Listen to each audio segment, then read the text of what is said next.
Assalamualaikum warahmatullahi wabarakatuh. Perkenalkan, nama saya Ginanjar Asinur Sidik dari jurusan Akuntansi Prodi Perbankan Syariah. Di sini saya akan menjelaskan tentang pengertian murabahah dalam aspek fikih, penerapan murabahah dalam perbankan syariah, dan fatwa-fatwa tentang murabahah. Yang pertama, murabahah dalam aspek fikih. Murabahah dalam fikih berarti menjual suatu barang dengan menegaskan harga belinya kepada pembeli dan pembeli membayarnya dengan harga yang lebih sebagai laba. Jadi ketika melakukan jual beli, si pembeli mengetahui harga pokok tersebut dan harus menyepakati berapa harga yang akan diambil sebagai keuntungan untuk si penjual. Selanjutnya, pengertian murabahah dalam hal akad atau perbankan syariah yaitu penyediaan barang berdasarkan prinsip jual beli, di mana bank membiayai pembelian barang yang dibutuhkan oleh nasabah ditambah dengan keuntungan yang disepakati. Nah, keuntungan di situ karena ada keuntungan maka disebut akad murabahah. Contoh akad murabahah misalnya, saya membeli rumah kepada teman saya seharga 300 juta dan saya mengetahui bahwa harga pokok rumah itu adalah 250 juta dan harga 300 juta itu adalah kesepakatan antara saya dan teman saya. Nah, disitulah terjadi akad murabahah. Selain murabahah, ada satu hal yang tidak terpisah dari murabahah yaitu wakalah. Wakalah dalam hukum Islam adalah pelimpahan kekuasaan oleh seseorang sebagai pihak pertama kepada orang lain sebagai pihak kedua dalam hal-hal yang diwakilkan. Wakalah dalam bahasa Arab berarti menolong, memelihara, mendelegasikan, atau menjadi wakil yang bertindak atas nama orang yang diwakilkan.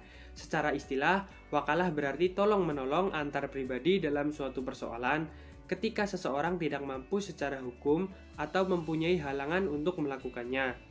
Objek yang diwakilkan itu dapat menyangkut masalah harta, benda, dan masalah pribadi lainnya.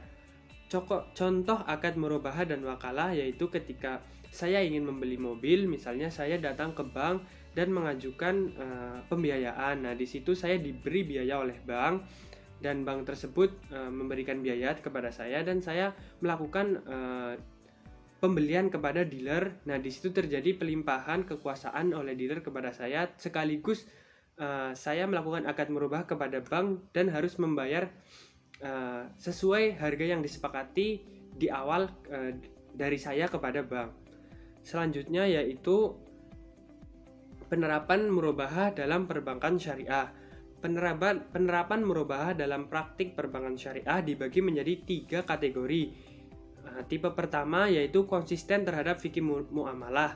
Tipe kedua yaitu mirip dengan tipe yang pertama tapi perpindahan kepemilikannya langsung dari supplier kepada nasabah, sedangkan pembayaran dilakukan bank langsung kepada penjual.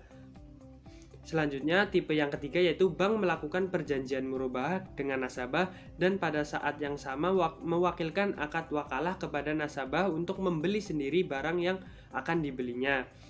Dalam kegiatan penyaluran dana dalam bentuk pembiayaan atas dasar akad murabahah, ada syarat-syarat yang harus dipenuhi oleh bank dan nasabah. Yang pertama yaitu bank bertindak sebagai penyedia dana dalam rangka membelikan barang terkait dengan kegiatan transaksi murabahah dengan nasabah sebagai pihak pembeli barang. Ya, yang berarti bank menyediakan dana untuk nasabah untuk digunakan oleh nasabah sesuai dengan tujuan yang dia inginkan.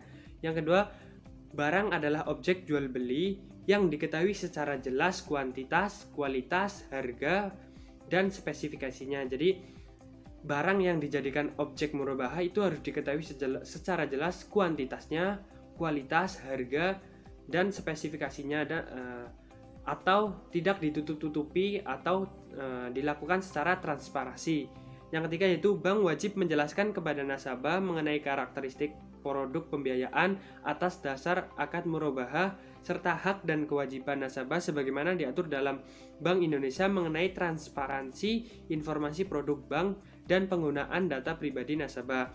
Nah, ini seperti ya syarat yang kedua yaitu adanya transparansi ketika terjadi transaksi atau ketika terjadi akad murabahah. Yang keempat yaitu bank wajib melakukan analis atas permohonan pembiayaan atas dasar akad murabahah.